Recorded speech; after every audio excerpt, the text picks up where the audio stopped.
అనుదిన నిత్యజీవపు మాటలు. దేవుని నామానికి మహిమ కలుగునుగాక. దేవుని వాక్యాన్ని చదువుకుందాము.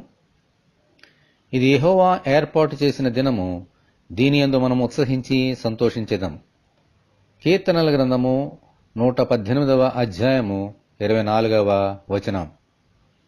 మన ప్రభువైన యేసుక్రీస్తు మన పాపముల నిమిత్తము ఈ లోకంలోనికి వచ్చి మన పాప భారాన్ని శిలువ మీద మోసి మనందరి కొరకు చనిపోయారు. దేవునికి స్తోత్రము, హల్లెలూయా.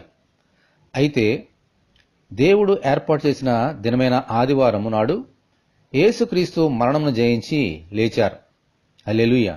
అందుకే ఆది క్రైస్తవులంతా ఆదివారమున ఎంతో సంతోషముతో ఉత్సాహముతో దేవుని మందిరములో కూడుకొని ఆయనను ఆరాధించేవారు. అలాగే మనము కూడా ప్రతి ఆదివారము సంతోషముతో ఉత్సాహముతో దేవుని మందిరమునకు వెళ్లి ఆయనను ఆరాధింప బద్ధులమై ఉన్నాము, ఘనపరచ బద్ధులమై ఉన్నాము.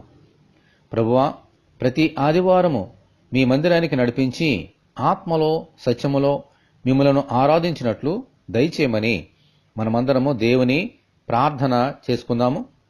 ప్రభువా, మీ కొందనాలు తండ్రి, మీరు ఏర్పాటు చేసిన ఆదివారాన్ని బట్టి దేవని కొందనాలు.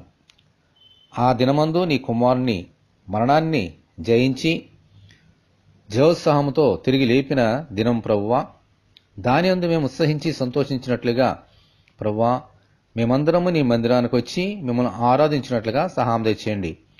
ప్రతి దినము కూడా మీరు ఏర్పాటు చేసిన దినము, ప్రతి దినము కూడా మేము మీ యొక్క రక్షణ అనుభవంతో మిమ్మల్ని స్తుతించినట్లుగా సహాయం తెచ్చేయండి.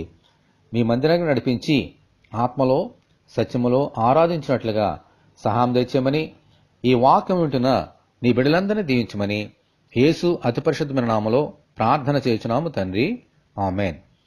ప్రభు అయిన యేసుక్రీస్తు ఆత్మ మనకందరికీ తోడేండునుగాక, ఆమేన్. పరిశుద్ధ దేవుని మందిరం.